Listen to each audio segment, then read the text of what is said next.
안녕하세요. 전 서울에 사는 50대 후반 주부입니다. 아픔을 겪고 평범한 일상을 살아가던 제게 얼마 전 정말 놀라운 일이 일어났어요.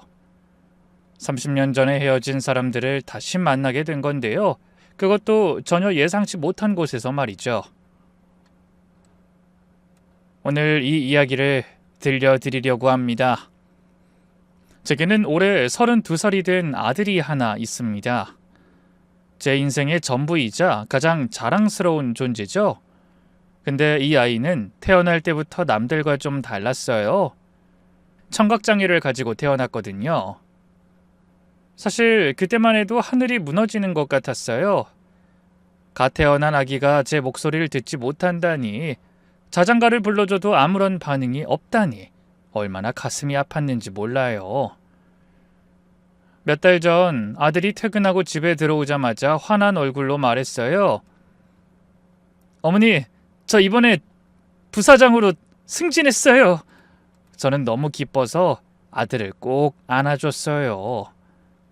대기업에서 최연소 부사장이라니, 그것도 청각장애를 극복하고 이룬 성과라 더욱 값진 것이었죠. 정말? 우리 아들 정말 대단해. 엄마가 얼마나 자랑스러운지 몰라. 제가 눈물을 글썽이며 말했어요. 다 어머니 덕분이에요. 어머니가 포기하지 않고 키워주셨잖아요. 아들의 말에 더욱 가슴이 뭉클해졌죠. 아들은 어릴 때 인공와우 수술을 받았습니다.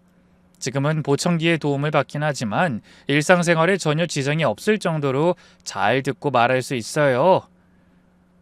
하지만 그 과정이 얼마나 힘들었는지, 얼마나 많은 언어 치료와 재활 훈련을 거쳐야 했는지는 저와 아들만이 알고 있죠. 당시 살던 집도 팔고 적금도 깨고 대출도 받았어요. 수술 후에는 매주 3번씩 언어 치료실에 다녔는데 한 번 갈 때마다 10만 원씩 들었죠. 엄마, 엄마. 아이가 처음으로 엄마라는 발음을 흉내냈을 때 언어치료사 선생님과 함께 얼싸안고 울었어요. 그 한마디 듣는데 2년이 걸렸지만 포기하지 않은 보람이 있었죠. 근데 어머니, 다음 달에 저희 회사 창립기념 행사가 있는데요. 제가 공로상을 받게 됐어요. 어머니 꼭 오셔야 해요. 아들이 제 손을 잡으며 간청했어요. 나? 내가 왜? 제가 상 받으면서 감사 인사를 할 건데 어머니가 안 계시면 의미가 없잖아요. 어머니가 계셨기에 제가 여기까지 올 수 있었는데. 그 말에 가슴이 뭉클해졌어요. 사실 저는 그런 큰 행사에 가본 적이 없어서 부담스럽기도 했지만 아들의 간절한 부탁을 거절할 수가 없었죠. 그날 이후로 행사에 입고 갈 옷을 고르느라 바빴습니다. 평소엔 편한 옷만 입고 다녔는데 아들 회사 사람들 앞에서 초라해 보이면 안 되니까요. 백화점에 가서 단정한 정장을 하나 장만했어요. 이거 어때요? 너무 튀진 않나요? 아니요, 어머님. 정말 품이 있으세요. 아드님이 자랑스러워 하실 거예요. 매장 직원의 칭찬에도 불안한 마음에 재혼한 남편과 함께 다시 가서 확인받았어요. 여보, 이거 괜찮아? 너무 과한 건 아니고? 여보, 너무 신경 쓰지 마. 뭘 입어도 당신은 예뻐. 언제나 그랬듯 따뜻하게 말해주며 옷을 고르는 동안 옆에서 많이 도와줬어요. 네, 저는 10년 전에 재혼했습니다. 지금 남편은 제 과거를 다 알고도 저와 아들을 따뜻하게 받아준 좋은 사람이에요. 첫 결혼 생활에 상처가 있었지만 지금은 정말 행복하게 살고 있죠. 남편은 아들을 친아들처럼 아껴주고 아들도 새아버지를 잘 따릅니다. 시상식이 있기 일주일 전부터 저는 잠을 설쳤습니다. 아들이 상을 받는 모습을 빨리 보고 싶은 마음도 있었지만 왠지 모를 불안감도 있었거든요. 그게 무엇 때문인진 저도 잘 몰랐습니다. 그저 큰 행사라 긴장이 되나 보다 생각했죠. 엄마, 왜 그렇게 잠을 못 주무셔? 벌써 며칠째 그러시는데. 아들이 걱정스럽게 물었어요. 아니야, 그냥 너무 기대돼서 그래. 우리 아들이 상 받는 걸 빨리 보고 싶어서. 에이, 별거 아니에요. 그냥 회사에서 주는 상이에요. 아니 무슨 소리야. 네가 받는 상은 다 특별해. 아들은 웃으며 제 어깨를 토닥여줬습니다. 그런 아들을 보며 저는 30년 전 그날들이 떠올랐어요. 갓 태어난 아들을 안고 병원에서 나오던 날, 청각장애 진단을 받던 날, 그리고 시댁에서 쫓겨나듯 나오던 날까지 모든 기억이 주마등처럼 스쳐 지나갔죠. 돌이켜보면 처음 아들을 낳았을 때 정말 행복했습니다. 임신기간 내내 뱃속에서 꿈틀거리는 아기의 움직임을 느끼며 얼마나 설렜는지 몰라요. 태교 음악도 열심히 들려주고 동화책도 읽어주고 아빠 목소리도 들려주려고 남편 배를 제 배에 대고 말하게 했죠. 출산의 고통은 정말 말로 표현할 수 없을 정도였지만 아들의 울음소리를 들었을 땐 그 모든 고통이 눈 녹듯 사라졌어요. 아들은 정말 예쁘게 생겼었어요. 까만 머리카락이 복슬복슬했고 눈은 초롱초롱했죠. 작은 손가락이 제 손가락을 꼭 잡을 때면 온 세상을 다 가진 것 같은 기분이었어요. 처음엔 모든 게 평범했습니다. 다른 아기들처럼 울고 젖을 먹고 잠을 잤어요. 어머, 이 아기 정말 순해요. 잘 울지도 않고 얌전하네요. 신생아실에서 간호사분들도 칭찬을 아끼지 않았죠. 그런데 생후 6개월쯤 됐을 때 뭔가 이상하다는 걸 느꼈습니다. 이름을 불러도 돌아보지 않았고 딸랑이를 흔들어도 반응이 없었어요. 처음엔 그저 성격이 얌전한 줄 알았죠. 하지만 큰 소리가 나도 문을 쾅 닫아도 아들은 전혀 놀라지 않았습니다. 옆집 아기는 작은 소리에도 깜짝 놀라는데 우리 아들은 천둥이 쳐도 그대로 잠을 잤어요. 어느 날은 실험을 해봤어요. 아들이 장난감을 가지고 놀 때 뒤에서 냄비를 세게 쳤는데도 전혀 반응이 없었죠. 여보, 우리 아이 뭔가 이상한 것 같아. 소리에 전혀 반응이 없어. 남편에게 말했더니 에이, 그냥 집중해서 노는 거겠지. 너무 예민하게 생각하지 마. 하지만 엄마의 직감은 틀리지 않았어요. 어머, 얘는 왜 이렇게 조용해? 우리 애는 조금만 큰 소리 나도 깜짝깜짝 놀라는데. 이웃집 아주머니의 말에 전 더 이상 미룰 수 없어 병원에 가기로 했죠. 설마 아니겠지. 제발 아니었으면 좋겠다. 병원 가는 내내 속으로 기도했지만 불안한 예감은 현실이 되고 말았어요. 어머니, 큰 병원에서 정밀 검사를 받아보시는 게 좋을 것 같아요. 청력 검사를 한번 해보세요. 불안한 마음에 동네 소아과를 찾았더니 의사 선생님이 이렇게 권하더군요. 대학병원 이비인후과에서 여러 가지 검사를 받았어요. 청성뇌관 반응 검사라는 복잡한 이름의 검사부터 시작해서 머리에 전극을 붙이고 소리를 들려주며 뇌파를 측정하는 검사까지. 어린 아기가 그 많은 검사를 받는 모습을 보는 게 얼마나 가슴 아팠는지 몰라요. 일주일 후 검사 결과를 들으러 갔을 때 그 순간을 저는 평생 잊을 수가 없어요. 의사 선생님의 표정부터가 심상치 않았거든요. 어머니, 그 마음의 준비를 하셔야 할 것 같습니다. 의사 선생님이 천천히 조심스럽게 말을 꺼내시더라고요. 아기가 선천성 난청입니다. 양쪽 귀 모두 심각한 청력 손실이 있어요. 그 순간 정말 온 세상이 무너지는 것 같았습니다. 그럼 평생 듣지 못하는 건가요? 제가 떨리는 목소리로 물었어요. 지금으로선 그렇습니다. 하지만 보청기나 인공와우 수술 같은 방법이 있어요. 특히 어릴 때 치료를 시작하면 많은 도움이 됩니다. 남편과 함께 병원을 나오면서 저는 계속 울었어요. 남편도 말없이 운전대만 잡고 있었죠. 집에 돌아와서도 아들을 안고 하염없이 눈물만 흘렸습니다. 왜 하필 우리 아이가 무엇을 잘못했기에 이런 시련을 겪어야 하는지 자책감과 죄책감에 시달렸죠. 임신 중에 제가 뭘 잘못 먹었나? 약을 잘못 먹었나? 스트레스를 너무 많이 받았나 하면서요. 근데 정작 더 큰 시련은 그 다음부터 시작됐습니다. 시어머니께 이 사실을 알렸을 때 그분의 반응은 제 예상을 완전히 벗어났어요. 뭐라고? 우리 손자가 귀가 안 들린다고? 시어머니의 목소리가 날카로워졌어요. 어머니, 그 의사 선생님이 요즘은 치료 방법이 많대요. 보청기도 있고 수술도. 그게 문제가 아니야. 우리 집안에 대대로 그런 사람이 없었는데 갑자기 왜 이런 일이 생기는 거야? 시어머니는 저를 의심의 눈초리로 바라보셨어요. 너 임신했을 때 뭐 잘못 먹은 거 없어? 아니면 어디 부딪힌 적은? 아니에요, 어머님. 정말 조심했어요. 그럼 왜 이런 일이 일어나냐고? 우리 집안 핏줄이 아닌 것 같아. 너네 쪽에 그런 사람 있는 거 아니야? 그 말에 가슴이 찢어지는 것 같았어요. 제 아이를 부정하는 것도 모자라 저희 집안까지 모욕하다니요. 어머님, 그런 말씀 너무 하세요. 이게 누구 잘못도 아니에요.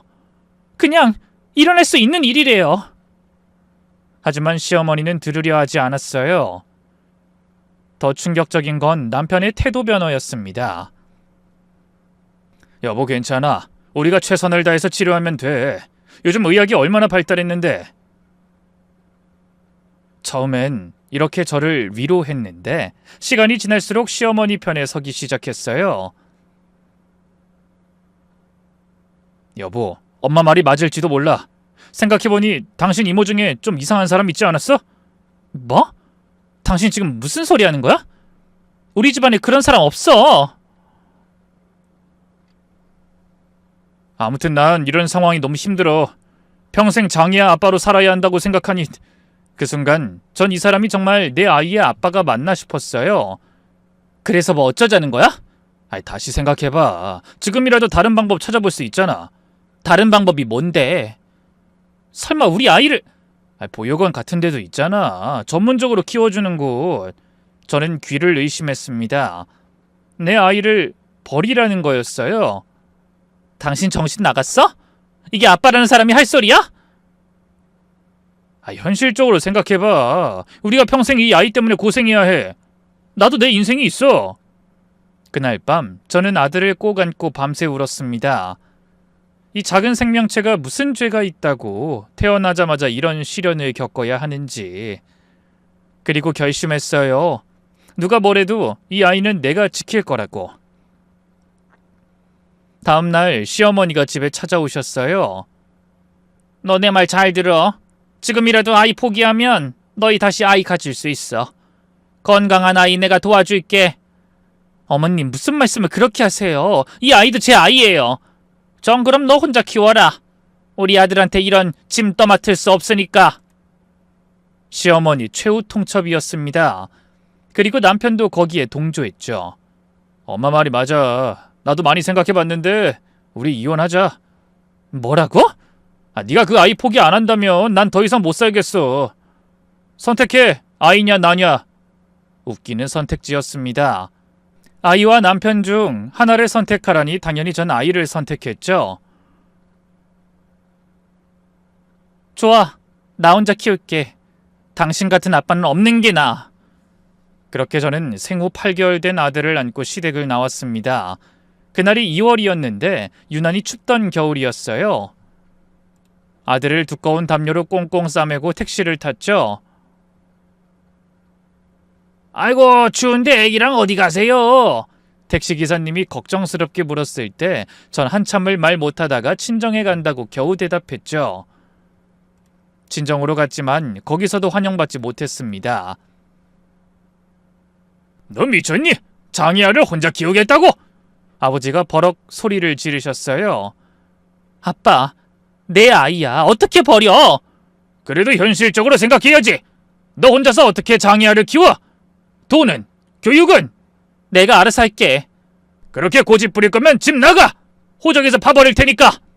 친정에서도 쫓겨난 저는 정말 막막했습니다. 하지만 포기할 수 없었어요. 아들의 맑은 눈을 보면 이 아이가 얼마나 예쁘고 소중한지 남들은 모르는 것 같았거든요. 그 후로 작은 원룸을 구했습니다. 보증금은 그동안 모아둔 적금을 깨서 마련했죠. 바로 일자리도 구했어요. 다행히 동네 작은 식당에서 저를 받아줬습니다. 아들을 데리고 출근해도 된다는 조건이었죠. 아기가 참 예쁘네. 근데 왜 혼자야? 사장님이 물었을 때 전 그냥 웃었어요. 길게 설명하고 싶지 않았거든요. 사정이 좀 있어서요. 그래, 뭐 다들 사정이 있지. 일 열심히 하면 되는 거야. 일하면서 아들을 키우는 건 정말 힘들었어요. 손님들 주문을 받다가도 아이가 울면 달려가야 했고 설거지하다가도 기저귀를 갈아야 했죠. 하지만 사장님이 좋은 분이라 많이 도와주셨어요. 애 엄마, 내가 잠깐 봐줄 테니까 밥 좀 먹어. 아니에요, 괜찮아요.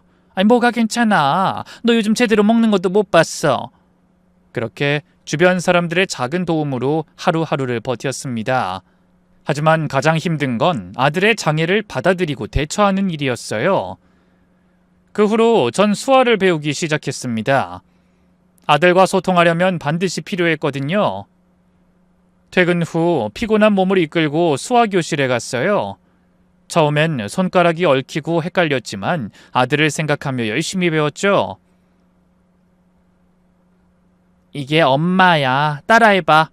아직 말도 못하는 아들에게 매일 수화를 가르쳤어요. 아들이 이해하든 못하든 계속 손짓으로 이야기했죠. 언젠가는 알아들을 거라 믿으면서요.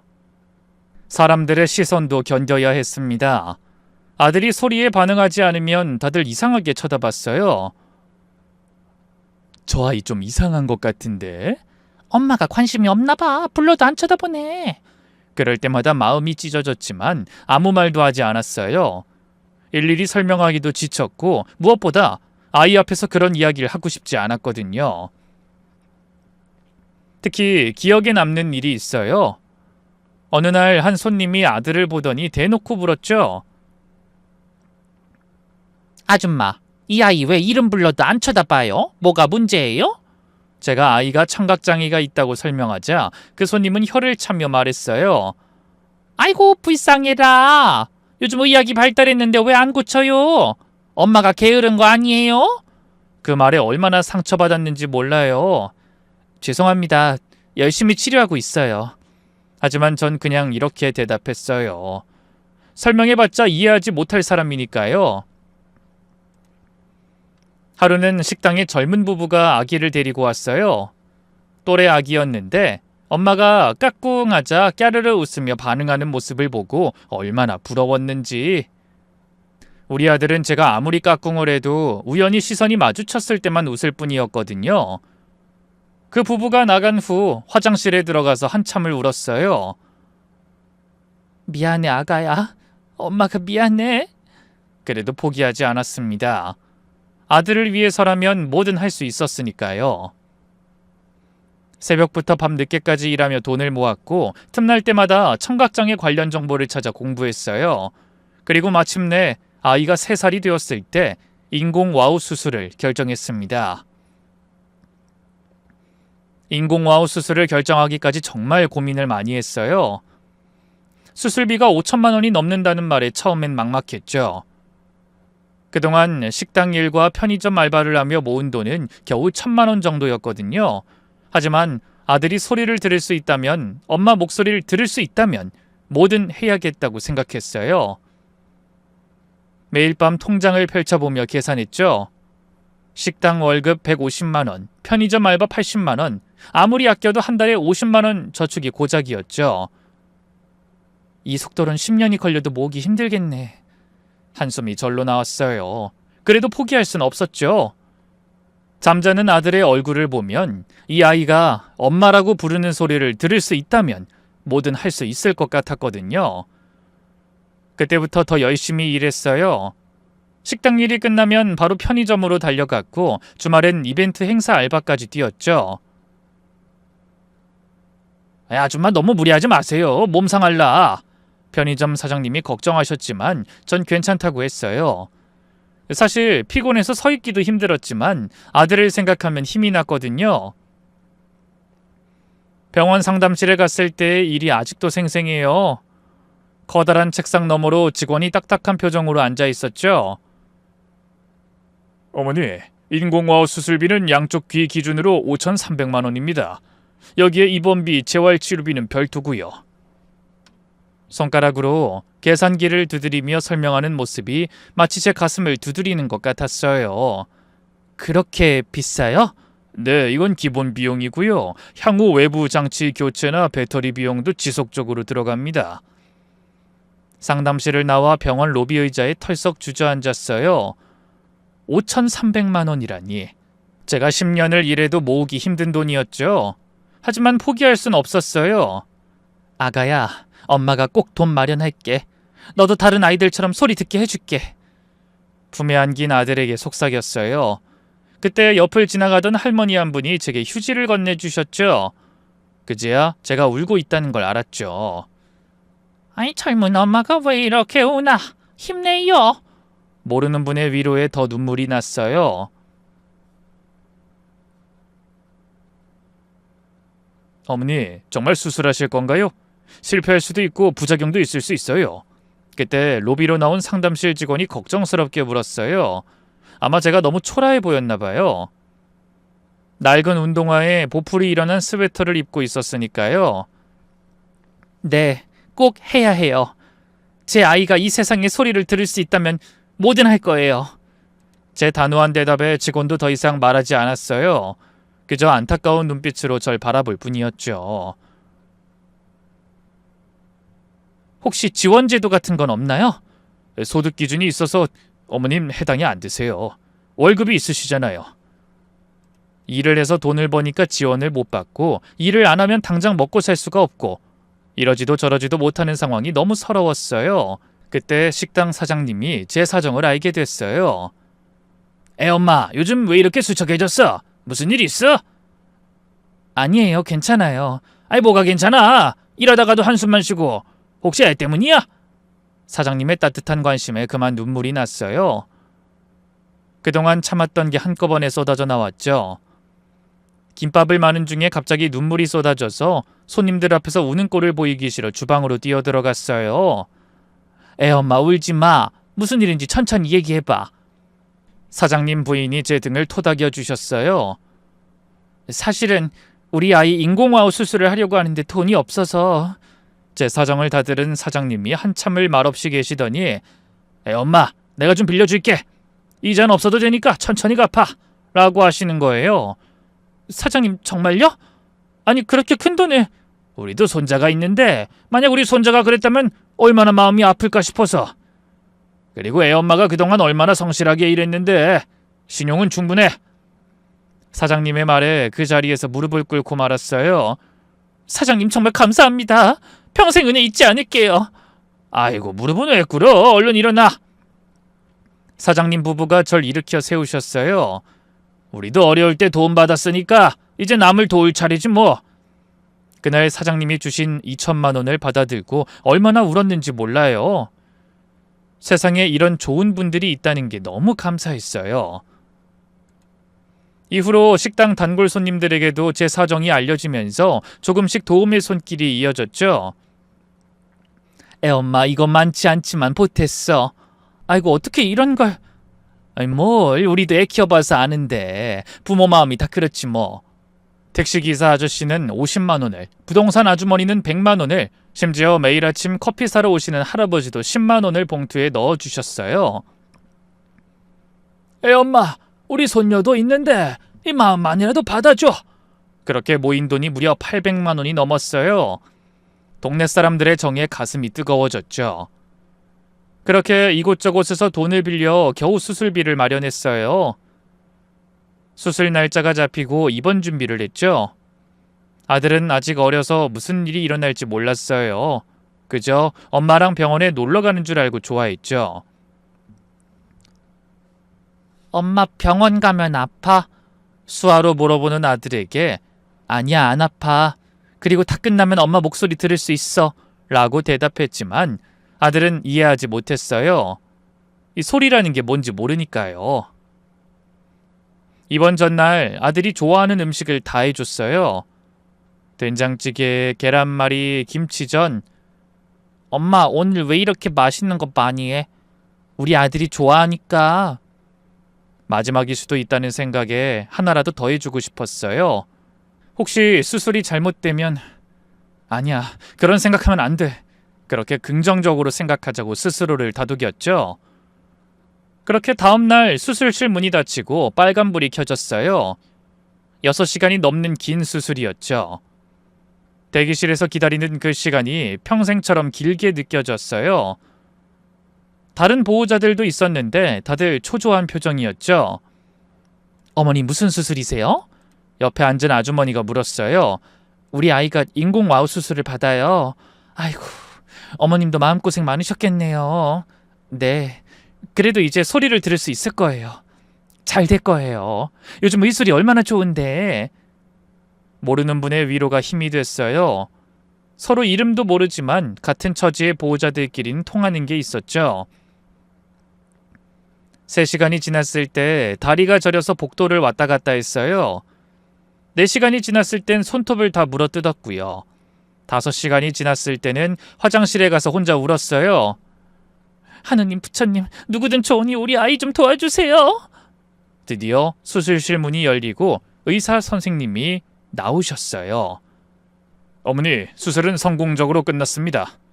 그 한마디에 다리에 힘이 풀려 그 자리에 주저앉을 뻔했어요. 정말요? 우리 아이가 이제 소리를 들을 수 있는 거예요? 네, 한 달 후에 기계를 켜면 들을 수 있을 겁니다. 지금은 회복이 중요해요. 의사 선생님 손을 붙잡고 감사하다는 말을 몇 번이나 반복했는지 몰라요. 선생님도 미소를 지으며 위로해 주셨죠. 어머니가 더 고생하셨어요. 이제 좋은 일만 있을 거예요. 회복실로 옮겨진 아들을 보니 머리에 붕대를 칭칭 감고 있었어요. 창백한 얼굴로 잠들어 있는 모습이 너무 안쓰러웠죠. 미안해, 아가야. 엄마 때문에 아픈 거 참느라 힘들었지? 아들 손을 잡고 속삭였어요. 작은 손가락이 제 손을 살짝 움켜쥐는 것 같았어요. 무의식 중에도 엄마를 찾는 건가 싶어 또 눈물이 났죠. 어머니, 아이가 깨어나면 많이 아파할 수 있어요. 진통제는 계속 투여할 테니 너무 걱정 마세요. 간호사가 이렇게 말했지만 어떻게 걱정을 안 할 수 있겠어요. 밤새 아들 옆을 지켰어요. 숨소리 하나하나에 귀 기울이며 혹시 불편한 건 없는지 살폈죠. 한 달 후 드디어 인공와우를 처음 켜는 날이 왔어요.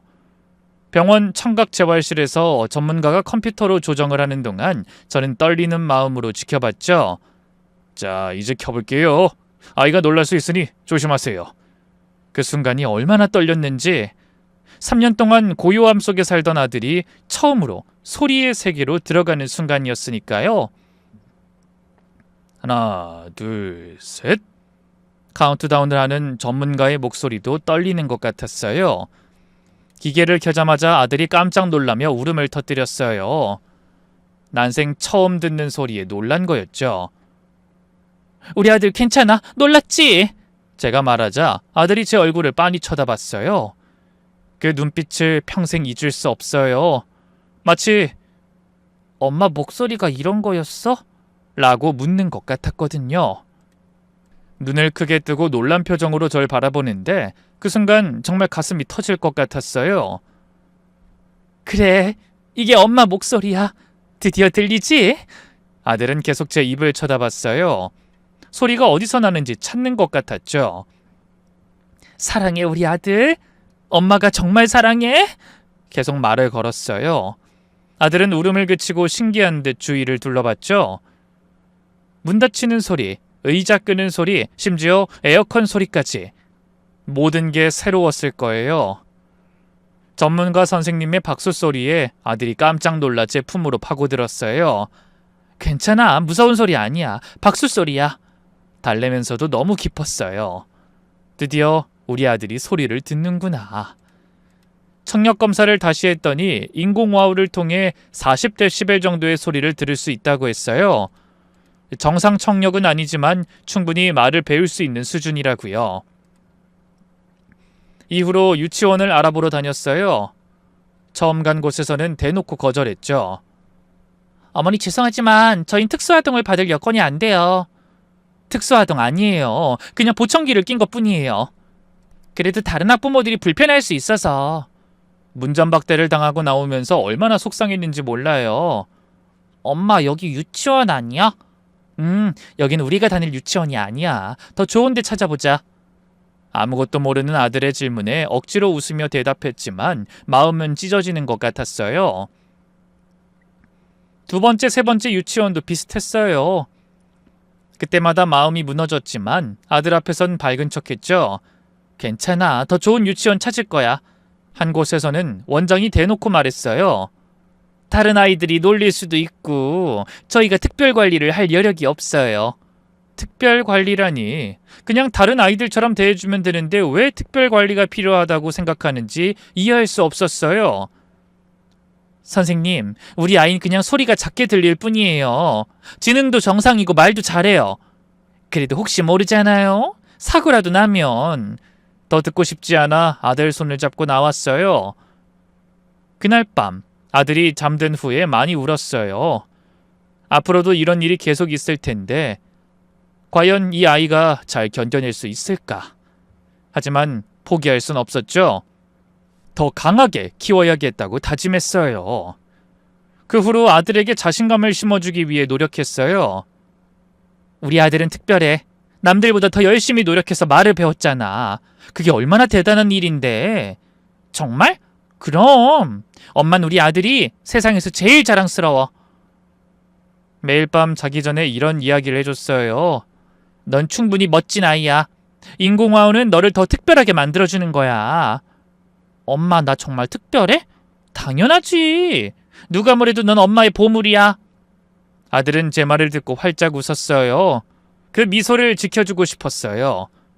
세상의 편견과 차별로부터 이 아이를 지켜주고 싶었죠. 그래서 더 강한 엄마가 되어야겠다고 다짐했어요. 시간이 지나 초등학교 입학을 앞두고 큰 결심을 했죠. 더 좋은 환경에서 아이를 키우고 싶었거든요. 그동안 정말 아끼고 아껴서 모은 돈으로 작은 전셋집으로 이사했어요. 비록 반지하였지만 원룸보다는 훨씬 나았죠. 이사가는 날 짐이라고는 낡은 이불 몇 채와 그릇 몇 개가 전부였어요. 이삿짐 센터 아저씨가 이게 다냐고 물을 정도였죠. 네, 이게 다예요. 애하고 둘이 사니까 짐이 별로 없어요. 엄마, 우리 집 넓어졌어. 아들이 좋아하는 모습에 뿌듯했어요. 방 하나를 아이 공부방으로 꾸며줬죠. 책상도 사고 책꽂이도 놨어요. 비록 중고였지만 아들은 정말 좋아했어요. 엄마, 이제 내 방이 생겼어. 친구들 초대해도 돼? 그럼 당연하지. 하지만 속으론 걱정됐죠. 과연 아들에게 친구가 생길까? 초등학교 입학식 날이 아직도 생생해요. 다른 아이들은 부모님이 둘 다 왔는데 우린 저 혼자였죠. 아들은 혹시 서운해할까봐 걱정했는데 오히려 제 손을 꼭 잡으며 말했어요. 엄마, 난 엄마 혼자여도 충분해. 엄마가 2명 역할 다 하잖아. 그 말에 또 눈물이 났어요. 언제 이렇게 컸나 싶더라고요. 입학식이 끝나고 담임 선생님을 찾아갔어요. 선생님, 우리 아이가 인공와우를 착용하고 있어요. 혹시 수업 중에 불편한 점 있으면 말씀해 주세요. 어머니 걱정 마세요. 제가 특수교육도 공부했어요. 잘 돌봐드릴게요. 젊은 여선생님이었는데 밝게 웃으며 대답하시는 모습을 보고 한시름 났죠. 그렇게 시작된 학교 생활은 생각보다 순조로웠어요. 담임 선생님이 첫날 아이들에게 설명을 잘 해주셨대요. 우리 반 친구는 귀에 특별한 기계를 하고 있어요. 이건 안경처럼 잘 보게 도와주는 거예요. 덕분에 아이들도 자연스럽게 받아들였죠. 하지만 가끔 상처받는 일도 있었어요. 어느 날 아들이 울면서 집에 왔어요. 엄마, 오늘 체육 시간에 애들이 내 인공화호 보고 로봇이라고 놀렸어. 그랬구나. 많이 속상했겠네. 응, 나도 다른 애들처럼 생겼으면 좋겠어. 그날 밤 아들과 긴 대화를 나눴어요. 세상엔 다 다른 사람들이 살아. 안경 쓴 사람, 휠체어 탄 사람, 보청기 낀 사람. 다 다르지만 모두 소중한 사람들이야. 근데 왜 나만 놀려? 그 친구들은 아직 잘 몰라서 그래. 네가 얼마나 멋진 아이인지 알게 되면 놀리지 않을 거야. 그 후로 아들은 더 강해졌어요. 놀림을 받으면 당당하게 대답했대요. 이거 엄청 비싼 거야. 너흰 없지? 그런 아들이 대견하면서도 안쓰러웠어요. 너무 일찍 강해져야 했으니까요. 아들은 정말 공부를 잘했어요. 매번 상위권 성적을 유지했죠. 특히 수학과 과학을 좋아했어요. 엄마, 나 수학 100점 받았어. 우리 아들 정말 대단하다. 제게 시험지를 자랑스럽게 보여주던 아들은 4학년이 되던 해 컴퓨터에 관심을 보이기 시작했어요. 엄마, 나 컴퓨터 학원 다니고 싶어. 컴퓨터 학원? 왜? 프로그래밍 배우고 싶어. 나중에 게임도 만들고 싶고. 학원비가 부담됐지만 아들이 하고 싶다는 걸 막을 수 없었어요. 컴퓨터 학원에서 아들은 두각을 나타냈죠. 어머님, 아드님이 정말 재능 있어요. 이해력도 빠르고 창의적이에요. 선생님이 이렇게 칭찬할 정도였죠. 아들은 집에 와서도 계속 컴퓨터 앞에 앉아 뭔가를 만들었어요. 엄마, 내가 만든 프로그램이야. 숫자 맞추기 게임인데 해볼래? 중학교에 진학하면서 아들은 더욱 성숙해졌어요. 키도 훌쩍 크고 목소리도 굵어졌죠. 사춘기가 왔는지 가끔 예민해지기도 했지만 그래도 착한 아이였어요. 엄마, 나 고등학교는 과학고 가고 싶어. 과학고? 거긴 공부 엄청 잘하는 애들만 가는 데 아니야? 나도 잘하잖아. 그리고 거기 가면 컴퓨터 더 깊이 배울 수 있대. 아들을 위해 과학고 입시를 알아봤어요. 경쟁이 치열했지만 아들은 포기하지 않았죠. 매일 밤 늦게까지 공부하고 주말엔 도서관에서 살다시피 했어요. 너무 무리하지 마. 건강이 먼저야. 괜찮아, 엄마. 나 꼭 합격하고 싶어. 그리고 드디어 합격 발표 날, 인터넷으로 결과를 확인하는데 손이 떨렸어요. 엄마, 내 수험번호 있어. 합격이야. 아들이 소리치며 뛰어다녔어요. 저도 함께 울고 웃었죠. 고등학교 3년은 정말 힘들었어요. 기숙사 생활을 해야 했는데 처음엔 적응이 어려웠대요. 엄마, 룸메이트가 내 인공와우 충전하는 거 보고 신기해. 그래? 뭐라고 하던? 처음엔 놀랐는데 지금은 충전 까먹으면 챙겨주기도 해. 다행히 좋은 친구들을 만났나 봐요. 대학 입시를 준비하면서 아들은 더 열심히 공부했어요. 엄마, 나 S대 컴퓨터공학과 가고 싶어. S대? 거긴 정말 들어가기 힘든데? 할 수 있어. 엄마가 나 여기까지 키워줬잖아. 나도 할 수 있어. 수능날 아들을 시험장에 데려다 주면서 말했어요. 긴장하지 말고 그동안 열심히 한 만큼만 하면 돼. 엄마 고마워. 엄마 덕분에 여기까지 왔어. 그 작고 연약했던 아기가 이렇게 컸다니. 아들이 시험장으로 들어가는 뒷모습을 보며 많은 생각이 들었어요. 합격 발표 날 또 한 번의 기적이 일어났죠. 엄마, 붙었어. S대 컴퓨터공학과 합격. 아들이 눈물을 흘리며 제게 안겼어요. 정말? 정말 붙었어? 응. 엄마, 나 해냈어. 그때 옆집 아주머니가 축하한다며 찾아오셨어요. 어머나, 정말 대단해. 청각장애 있는데도 S대라니. 그 말에 아들이 씩 웃으며 말했어요. 아주머니, 전 청각장애가 있는데도 불구하고가 아니라 그냥 열심히 해서 합격한 거예요. 그런 아들이 정말 자랑스러웠어요. 그 무렵 제 인생에도 변화가 찾아왔죠. 여전히 식당에서 일하고 있었는데 어느 날 한 남자 손님이 자주 오기 시작했어요. 늘 같은 메뉴를 시키고 조용히 식사하고 가는 사람이었죠. 여기 김치찌개가 정말 맛있네요. 어머니가 끓여주신 것 같아요. 감사합니다. 열심히 만들었어요. 짧은 대화였지만 그분의 따뜻한 미소가 인상적이었어요. 나중에 알고 보니 근처 회사에 다니는 과장님이었어요. 아내와 사별하고 혼자 지낸 지 5년이 됐다고 하더라고요. 혼자 아이 키우느라 고생 많으셨겠어요. 어떻게 아셨어요? 가끔 아드님이 어머니 모시러 오는 거 봤어요. 정말 효자더라고요. 이후로 조금씩 가까워졌고 어느 날 조심스럽게 차 한잔 하자고 제안하셨어요. 부담 갖지 마세요. 그냥 친구처럼 대화 나누고 싶어서요. 오랜만에 누군가와 개인적인 시간을 가진다는 게 어색했지만 왠지 거절하고 싶지 않았어요. 아드님이 정말 자랑스러우시겠어요. S대생이라니.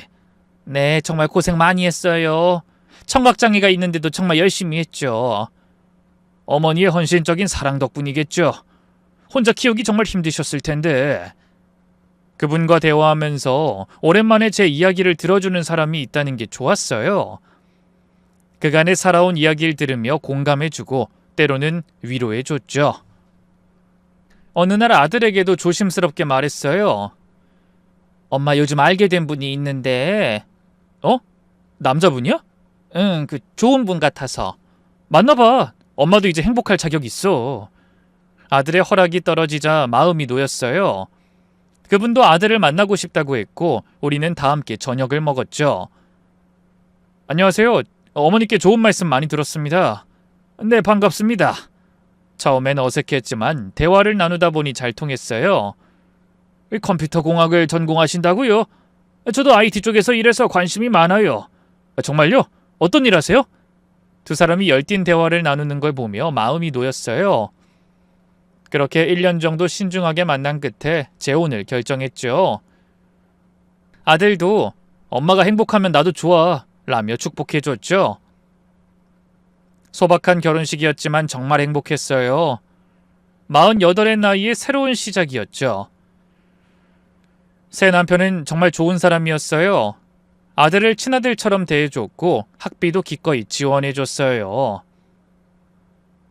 이제부턴 나도 아버지 역할하고 싶어요. 늦었지만. 고맙습니다. 정말 감사해요.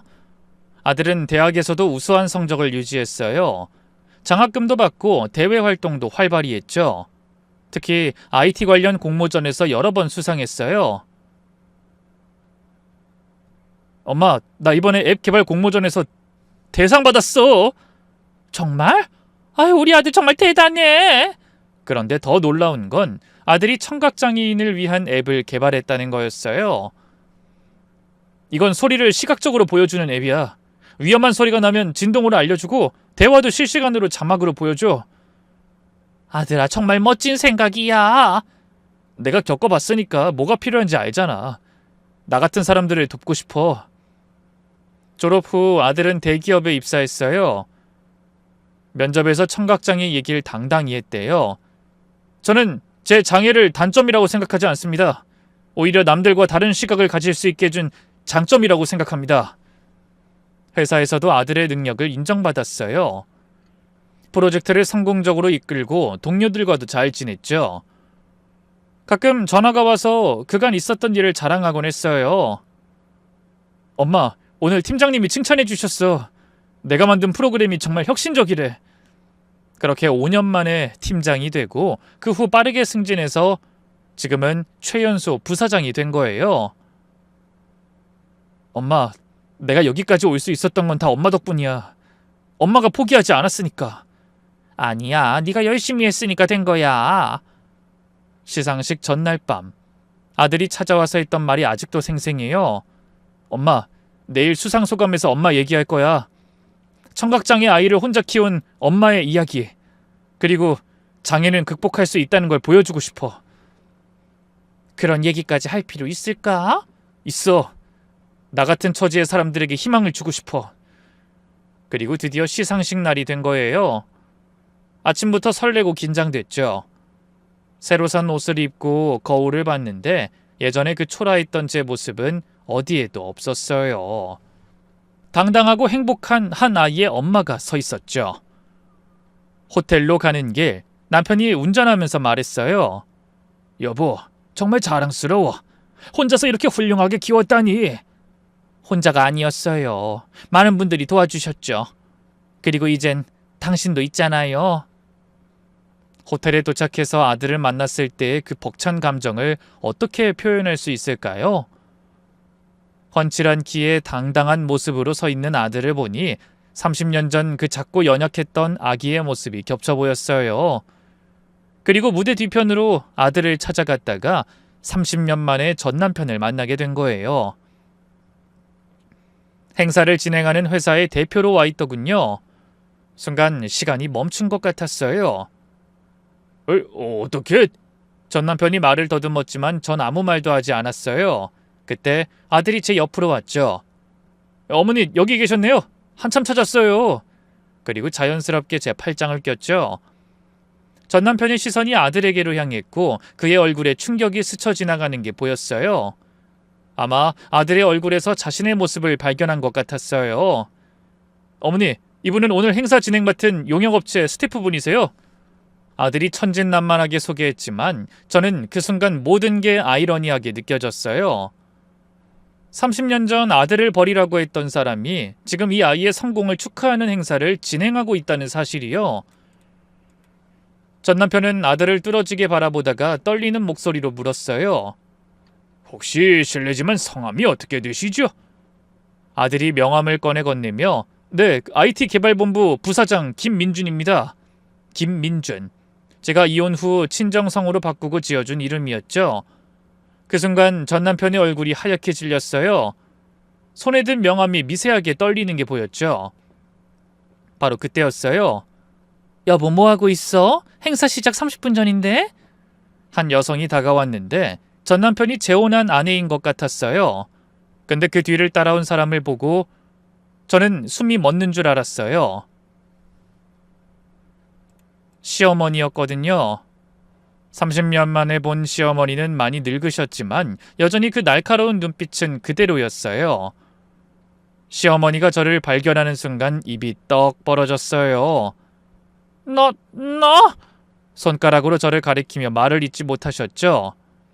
그러다 시선이 아들에게로 향했고 그 순간 다리가 풀렸는지 옆에 있던 의자를 붙잡았어요. 아, 소개가 늦었네요. 이쪽은 오늘 상 받으시는 김민준 부사장님이시고 어머님이십니다. 그때 홍보팀 직원이 다가와 저희를 소개했어요. 시어머니의 얼굴이 더욱 창백해졌죠. 부사장님이라고요? 시어머니가 떨리는 목소리로 물었어요.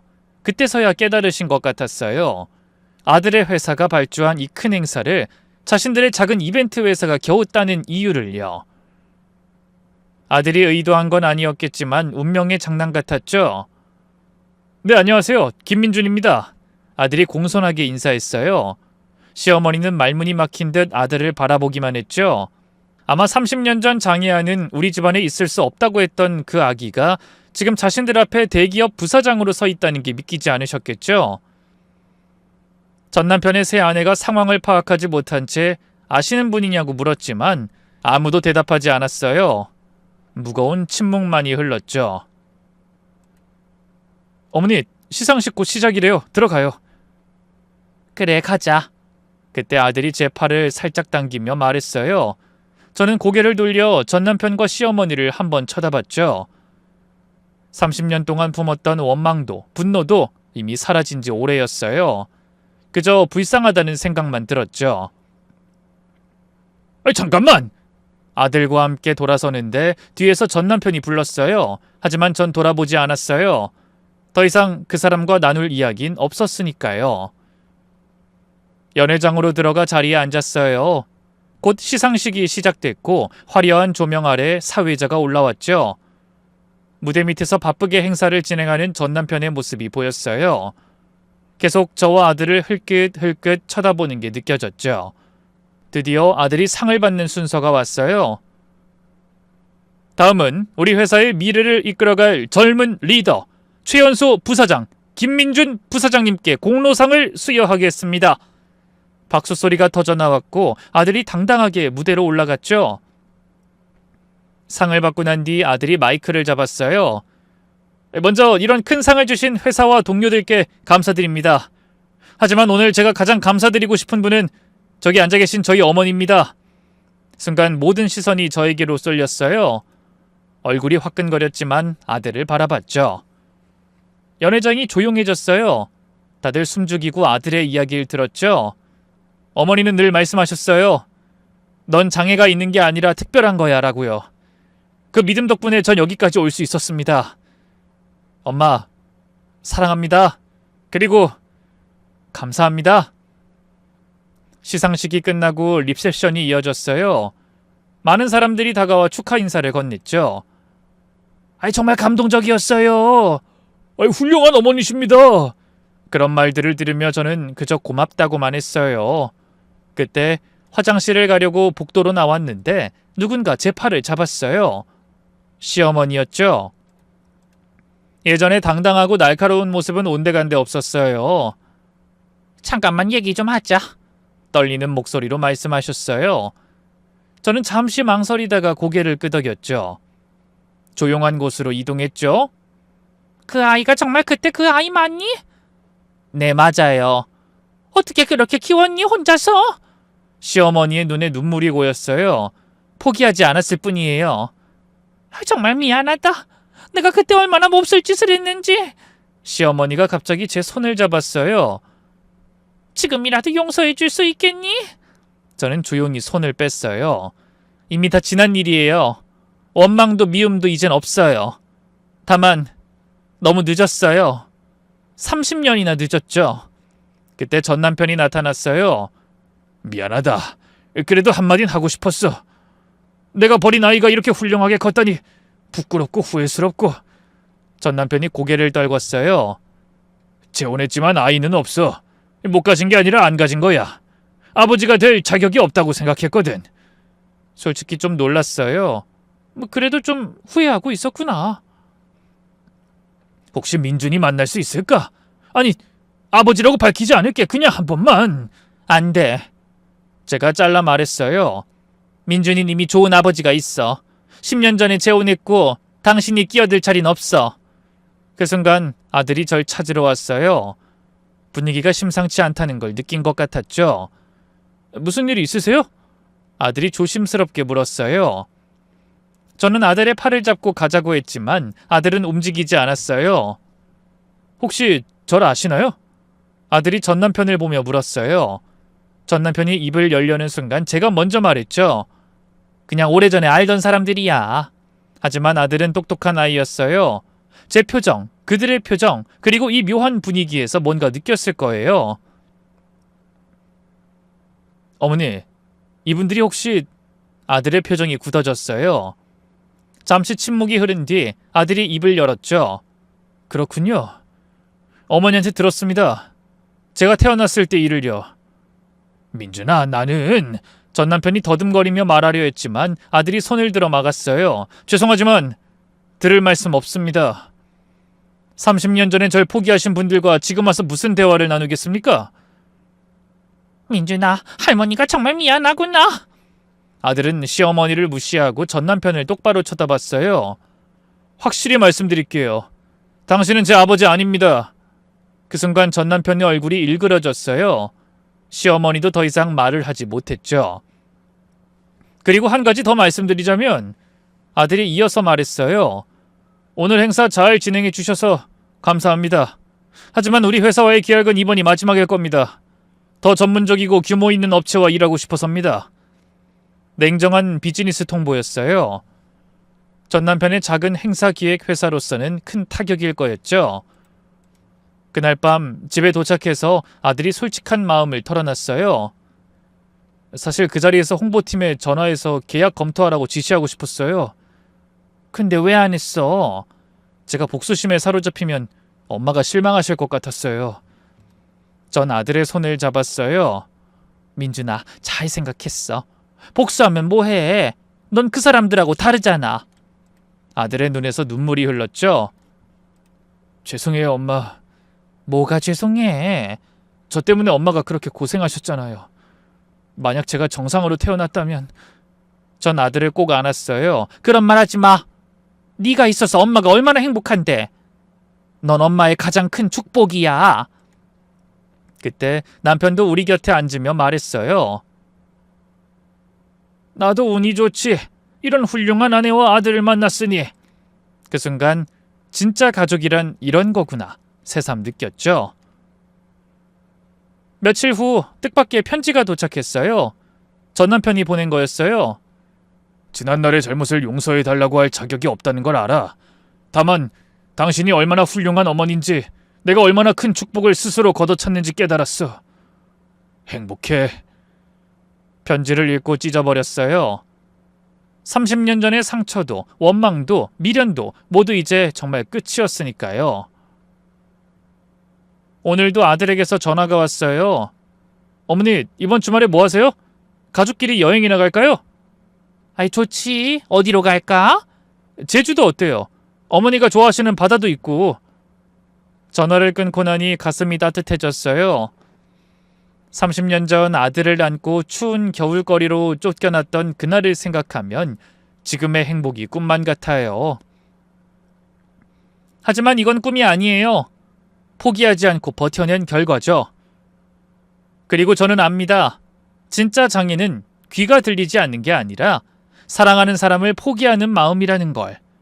우리 아들은 소리는 작게 들을지 몰라도 세상에 그 누구보다 큰 울림을 만들어내는 사람이 되었어요. 그리고 저는 그런 아들의 엄마라는 게 정말 자랑스럽습니다. 이 이야기를 들어주신 모든 분들께 감사드려요. 혹시 지금 힘든 시간을 보내고 계신 분이 있다면 포기하지 마세요. 터널 끝에는 반드시 빛이 있습니다. 제가 증인이에요. 감사합니다.